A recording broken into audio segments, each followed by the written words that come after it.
Morgan, and today I will be reading Chapter 32 of Mansfield Park by Jane Austen.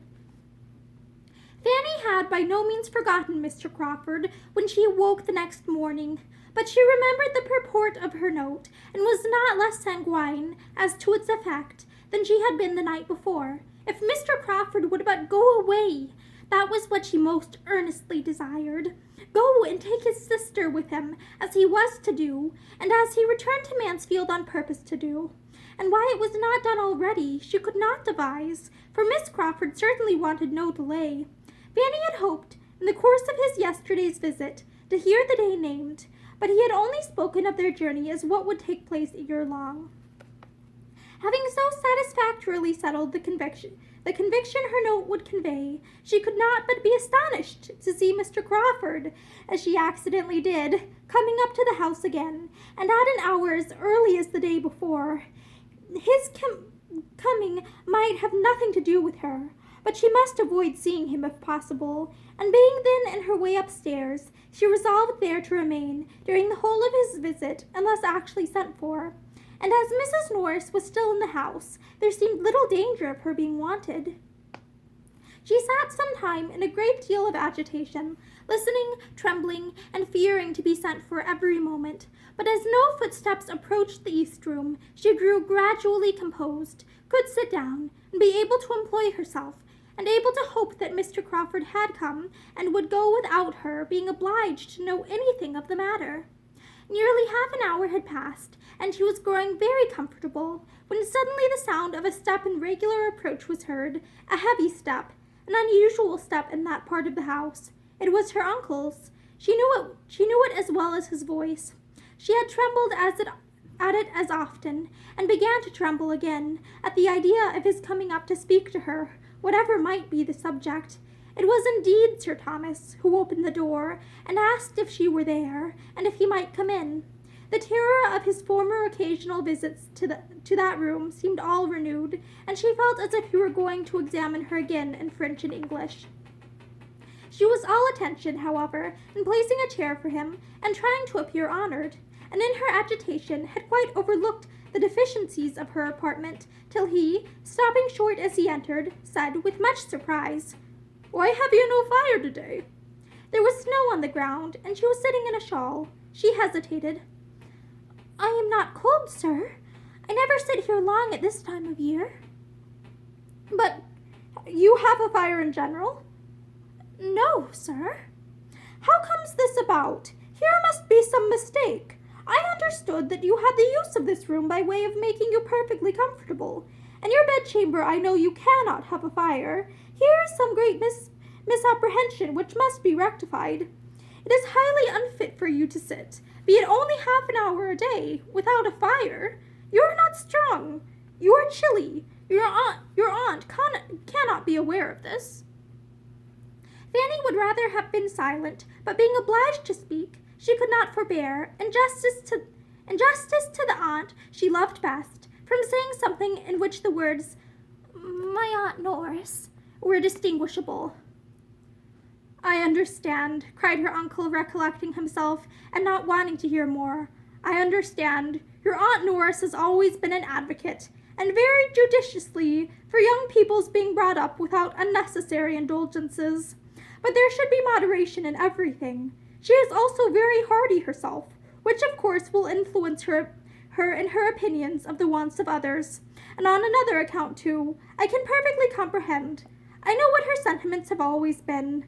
The principle was good in itself, but it may have been, and I believe has been, carried too far in your case. I am aware that there has been sometimes, in some points, a misplaced distinction, but I think too well of you, Fanny, to suppose you will ever harbor resentment on that account. You have an understanding which will prevent you from receiving things only in part, and judging partially by the event. You will take in the whole of the past. You will consider times, persons, and probabilities, and you will feel that they were not least your friends who were educating and preparing you for that mediocrity of condition which seemed to be your lot. Though their caution may prove eventually unnecessary, it was kindly meant, and of this you may be assured, that every advantage of affluence will be doubled by the little privations and restrictions that may have been imposed. I am sure you will not disappoint my opinion of you by failing at any time to treat your Aunt Norris with the respect and attention that are due to her. But enough of this. Sit down, my dear.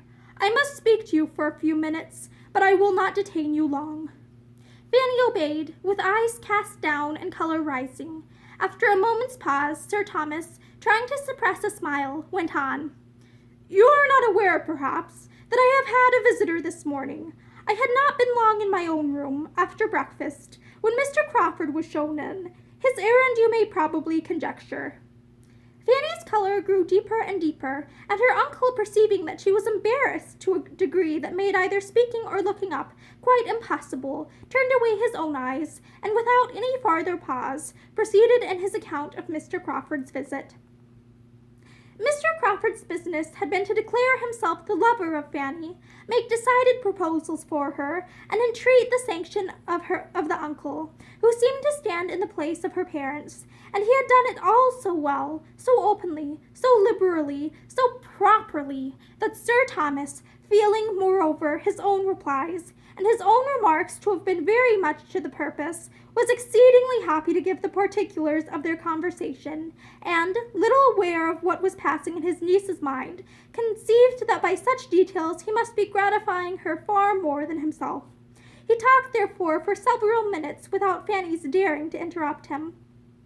She had hardly even attained the wish to do it. Her mind was in too much confusion. She had changed her position, and with her eyes fixed intently on one of the windows, was listening to her uncle in the utmost perturbation and dismay.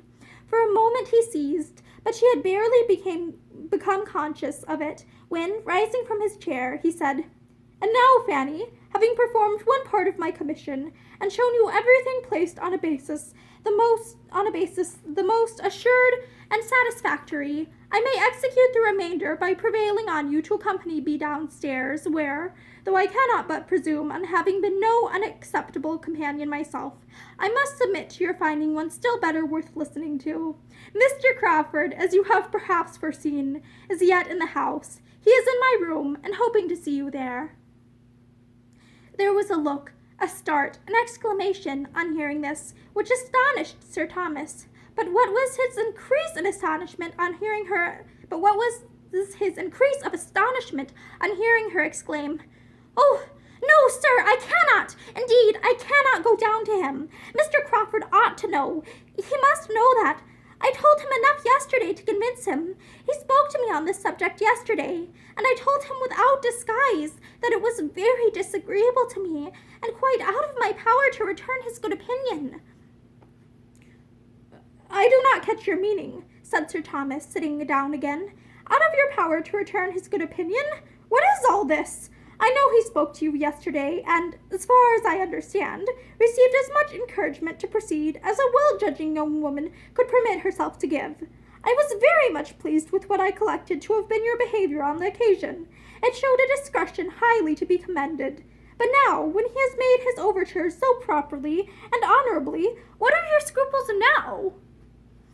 "You are mistaken, sir," cried Fanny, forced by the anxiety of the moment even to tell her uncle that he was wrong. "You are quite mistaken. How could Mr. Crawford say such a thing?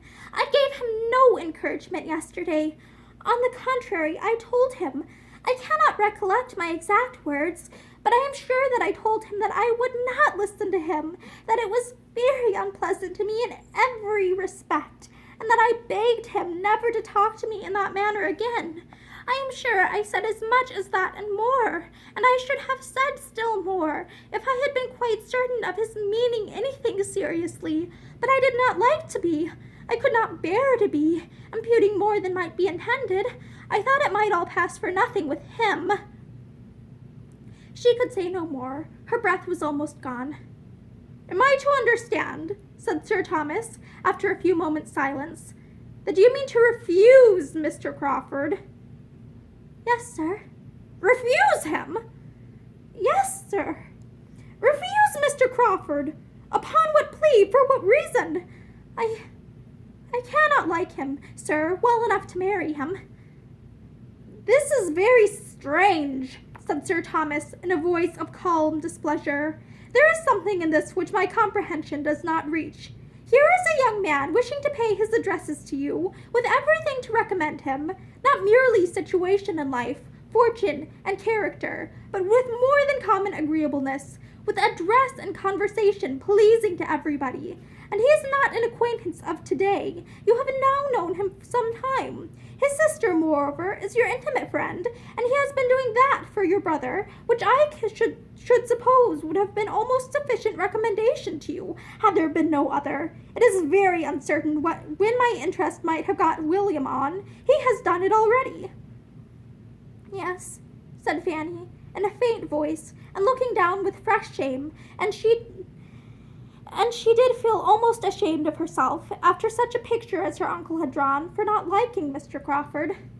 You must have been aware, continued Sir Thomas presently, you must have been sometime aware of a particularity in Mr. Crawford's manners to you.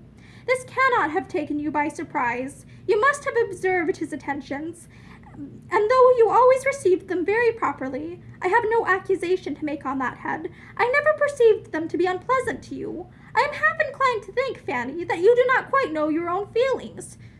Oh, yes, sir, indeed I do. His attentions were always what I did not like. Sir Thomas looked at her with deeper surprise. This is beyond me, said he. This requires explanation. Young as you are, and having seen scarcely anyone, it is hardly possible that your affections— He paused and eyed her fixedly. He saw her lips formed into a no, though the sound was inarticulate, but her face was like scarlet. That, however, in so modest a girl might be very compatible with innocence, and choosing at least to appear satisfied, he quickly added, No, I know that is quite out of the question, quite impossible. Well, there is nothing more to be said. And for a few minutes he did say nothing. He was deep in thought. His niece was deep in thought likewise, trying to harden and prepare herself against farther questioning. She would rather die than to own the truth, and she hoped by a little reflection to fortify herself beyond betraying it. Independently of the interest which Mr. Crawford's choice seemed to justify, said Sir Thomas, beginning again, and very composedly, his wishing to marry at all so early is recommendatory to me. I am an advocate for early marriages, when there are means in proportion, and would have every young man, with a sufficient income, settle as soon after 24 as he can. This is so much my opinion, that I am sorry to think how little likely my own eldest son, your cousin, Mr. Bertram, is to marry early. But at present, as far as I can judge, matrimony makes no part of his plans or thoughts. I wish he were more likely to fix. Here was a glance at Fanny. Edmund I consider from his disposition and habits as much more likely to marry early than his brother. He, indeed, which I have lately thought has seen the woman he could love, which I am convinced my eldest son has not. Am I right? Do you agree with me, my dear? Yes, sir. It was gently, but it was calmly said, and Sir Thomas was easy on the score of the cousins. But the removal of his alarm did his niece no service. As her unaccountableness was confirmed, his displeasure was increased, and getting up and walking about the room with a frown which Fanny could picture to herself, though she dared not lift up her eyes, he shortly afterwards, and in a voice of authority, said, Have you any reason, child, to think ill of Mr. Crawford's temper? No, sir. She longed to add, But of his principles I have. But her heart sunk under the appalling prospect of discussion, explanation, and probably non-conviction. Her ill opinion of him was founded chiefly on observations, which, for her cousin's sake, she could scarcely dare mention to their father. Maria and Julia, and especially Maria, were so closely implicated in Mr. Crawford's misconduct that she could not give his character, such as she believed it, without betraying them. She had hoped that to a man like her uncle, so discerning, so honorable, so good, the simple acknowledgment of settled dislike on her side would have been sufficient. To her infinite grief, she found it was not. Sir Thomas came towards the table where she sat in trembling wretchedness, and with a good deal of cold sternness said, It is of no use, I perceive, to talk to you. We had better put an end to this most mortifying conference. Mr. Crawford must not be kept longer waiting. I will, therefore, only add, as thinking it my duty to mark my opinion of your conduct, that you have disappointed every expectation I had formed, and proved yourself of a character the very reverse of which I had supposed. For I had, Fanny, as I think my behavior must have shown, formed a very favorable opinion of you from the period of my return to England. I had thought you peculiarly free from wilfulness of temper, self-conceit, and every tendency to that independence of spirit which prevails so much in modern days, even in young women, and which in young women is offensive and disgusting beyond all common offense. And that you have now shown me that you can be wilful and perverse, that you can and will decide for yourself, without any consideration or deference for those who have surely some right to guide you, without even asking their advice. You have shown yourself very, very different from anything I had imagined. The advantage or disadvantage of your family, of your parents, your brothers and sisters, never seems to have had a moment's share in your thoughts on this occasion. How they might be benefited, how they must rejoice in such an establishment for you, is nothing to you. You think only of yourself. And because you do not feel for Mr. Crawford exactly what a young, heated fancy imagines to be necessary for happiness, you resolve to refuse him at once, without wishing even for a little time to consider of it, a little more time for cool consideration, and for really examining your own inclinations, and are, in a wild fit of folly, throwing away from you such an opportunity of being settled in life, eligibly, honorably, nobly settled, as will probably never occur to you again. Here is a young man of sense, of character, of temper, of manners, and of fortune, exceedingly attached to you, and seeking your hand in the most handsome and disinterested way. And let me tell you, Fanny, that you may live 18 years longer in the world without being addressed by a man of half Mr. Crawford's estate, or a 10th part of his merits. Gladly would I have bestowed either of my daughters on him. Maria is nobly married, but had Mr. Crawford sought Julia's hand, I should have given it to him with superior and more heartfelt satisfaction than I gave Maria's to Mr. Rushworth. After half a moment's pause, and I should have been very much surprised had either of my daughters, on receiving a proposal of marriage at any time, which might carry with it only half the eligibility of this, immediately and peremptorily, and without paying my opinion or my regard the compliment of any consultation, but a decided negative on it. I should have been much surprised and much hurt by such a proceeding. I should have thought it a gross violation of duty and respect. You are not to be judged by the same rule. You do not owe me the duty of a child. But, Fanny, if your heart can acquit you of ingratitude. He ceased. Fanny was by this time crying so bitterly that, angry as he was, he would not press that article farther. Her heart was almost broke by such a picture of what she appeared to him, and by such accusations, so heavy, so multiplied, so rising in dreadful gradation, self-willed, obstinate, selfish, and ungrateful.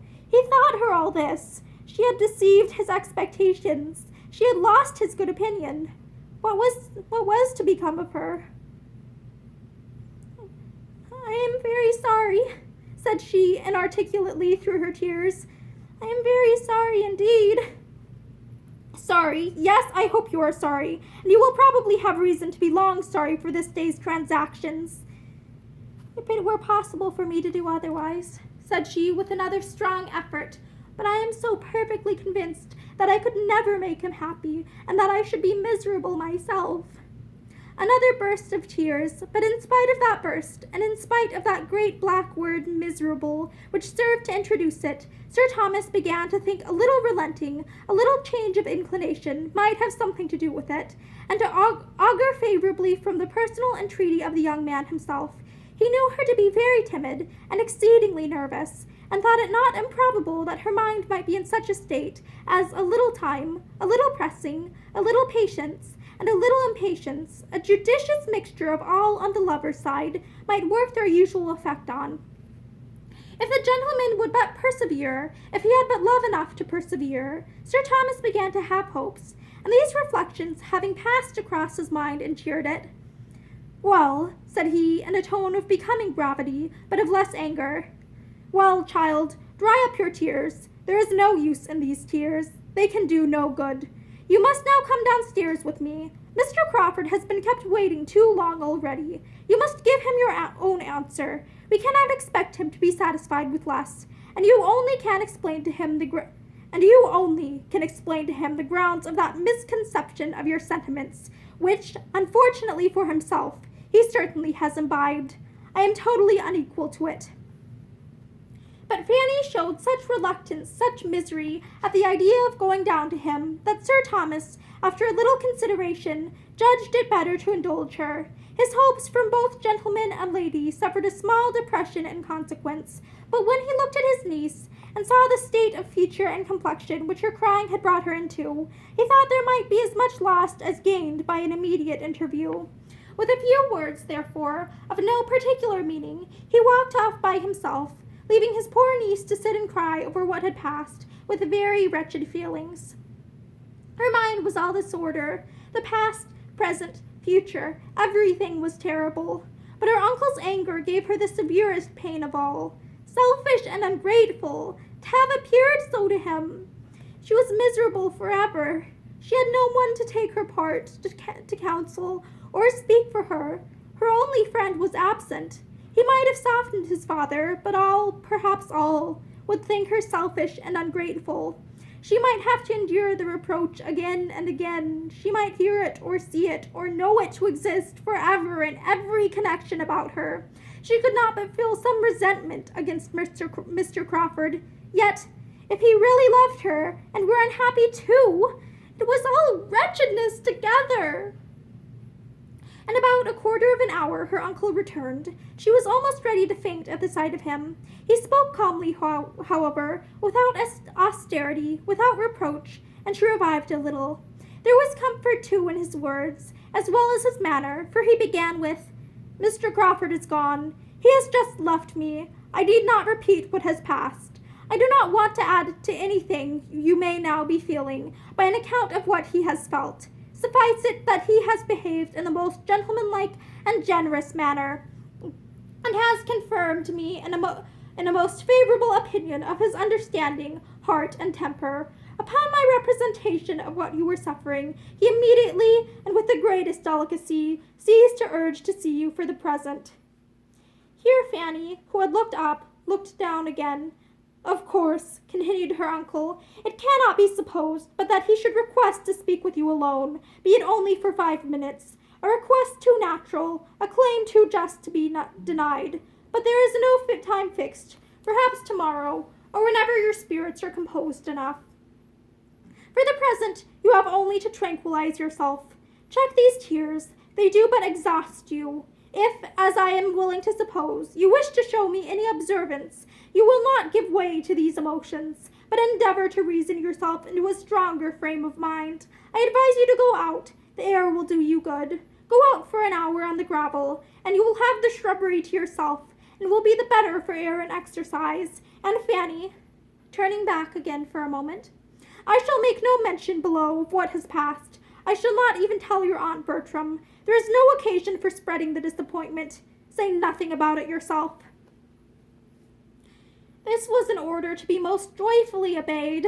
This was an act of kindness which Fanny felt at her heart, to be spared from her Aunt Norris's interminable reproaches. He left her in a glow of gratitude. Anything might be bearable rather than such reproaches. Even to see Mr. Crawford would be less overpowering. She walked out directly as her uncle recommended, and followed his advice throughout, as far as she could, did check her tears, did earnestly try to compose her spirits and strengthen her mind. She wished to prove to him that she did desire his comfort, and sought to regain his favor, and he had given her another strong motive for exertion in keeping the whole affair from the knowledge of her aunts. Not to excite suspicion by her look or manner was now an object worth attaining, and she felt equal to almost anything that might save her from her Aunt Norris. She was struck, quite struck, when on returning from her walk, and going into the east room again, the first thing which caught her eye was a fire lighted and burning. A fire! It seemed too much. just at that time to be giving her such an indulgence was exciting even painful gratitude. She wondered that Sir Thomas could have leisure to think of such a trifle again, but she soon found, from the voluntary information of the housemaid who came in to attend it, that so it was to be every day. Sir Thomas had given orders for it. "I must be a brute indeed, if I can be really ungrateful," said she in soliloquy. "Heaven defend me from being ungrateful." She saw nothing more of her uncle, nor of her Aunt Doris, till they met at dinner. Her uncle's behavior to her was then as nearly as possible as what it had been before. She was sure he did not mean there should be any change, and that it was only her own conscience that could fancy any, but her aunt was soon quarreling with her, and when she found how much and how unpleasantly her having only walked out without her aunt's knowledge could be dwelt on, she felt all the reason she had to bless the kindness which saved her from the same spirit of reproach exerted on a more momentous subject. "If I had known you were going out, I should have got you just to go as far as my house with some orders for Nanny," said she, "which I have since, to my very great inconvenience, been obliged to go and carry myself. I could very ill spare the time, and you might have saved me the trouble if you would only have been so good as to let us know you were going out. It would have made no difference to you, I suppose, whether you had walked in the shrubbery or gone to my house." "I recommended the shrubbery to Fanny as the driest place," said Sir Thomas. "Oh," said Mrs. Norris with a moment's check. "That was very kind of you, Sir Thomas, but you do not know how dry the path is to my house. Fanny would have had quite as good a walk there, I assure you, with the advantage of being of some use and obliging her aunt. It is all her fault. If she would but have let us know she was going out. But there is a something about Fanny. I have often observed it before. She likes to go her own way to work. She does not like to be dictated to. She takes her own independent walk whenever she can. She certainly has a little spirit of secrecy and independence and nonsense about her, which I would advise her to get the better of." As a general reflection on Fanny, Sir Thomas thought nothing could be more unjust, though he had been so lately expressing the same sentiments himself, and he tried to turn the conversation, tried repeatedly before he could succeed, for Mrs. Norris had not discernment enough to perceive, either now or at any other time, to what degree he thought well of his niece, or how very far he was from wishing to have his own children's merits set off by the depreciation of hers. She was talking at Fanny, and resenting this private walk half through the dinner. It was over, however, at last, and the evening set in with more composure to Fanny, and more cheerfulness of spirits than she could have hoped for after so stormy a morning. But she trusted, in the first place, that she had done right, that her judgment had not misled her. For the purity of her intentions she could answer, and she was willing to hope, secondly, that her uncle's displeasure was abating, and would abate farther as he considered the matter with more impartiality, and felt, as a good man must feel, how wretched and how unpardonable, how hopeless and how wicked it was to marry without affection. When the meeting with which she was threatened for the morrow was past, she could not but flatter herself that the subject would be finally concluded, and Mr. Crawford once gone from Mansfield, that everything would soon be as if no such subject had existed. She could not believe that Mr. Crawford's affection for her could distress him long. His mind was not of that sort. London would soon bring its cure. In London he would soon learn to wonder at his infatuation, and be thankful for the right reason in her, which had saved him from its evil consequences. While Fanny's mind was engaged in these sort of hopes, her uncle was soon after tea called out of the room, an occurrence too common to strike her, and she thought nothing of it till the butler reappeared 10 minutes afterwards, and advancing decidedly towards herself, said, "Sir Thomas wishes to speak with you, ma'am, in his own room." Then it occurred to her what might be going on. A suspicion rushed over her mind which drove the color from her cheeks, but instantly rising, she was preparing to obey, when Mrs. Norris called out, "Stay, Fanny! What are you about? Were Where are you going? Don't be in such a hurry. Depend upon it, it is not that you are wanted. Depend upon it is me," looking at the butler. "But you are so very eager to put yourself forward. What should Sir Thomas want you for? It is me, Baddeley, you mean. I am coming this moment. You mean Baddeley, I am sure. Sir Thomas wants me, not Miss Price." But Baddeley was stout. "No, mum, it is Miss Price. I am certain of its being Miss Price." And there was a half smile with the words, which meant, "I do not think you would be answer the purpose at all." Mrs. Norris, much discontented, was obliged to compose herself to work again, and Fanny, walking off in agitating consciousness, found herself, as she anticipated, in another minute alone with Mr. Crawford. And that is the end of chapter 32. Thank you, and have a great day.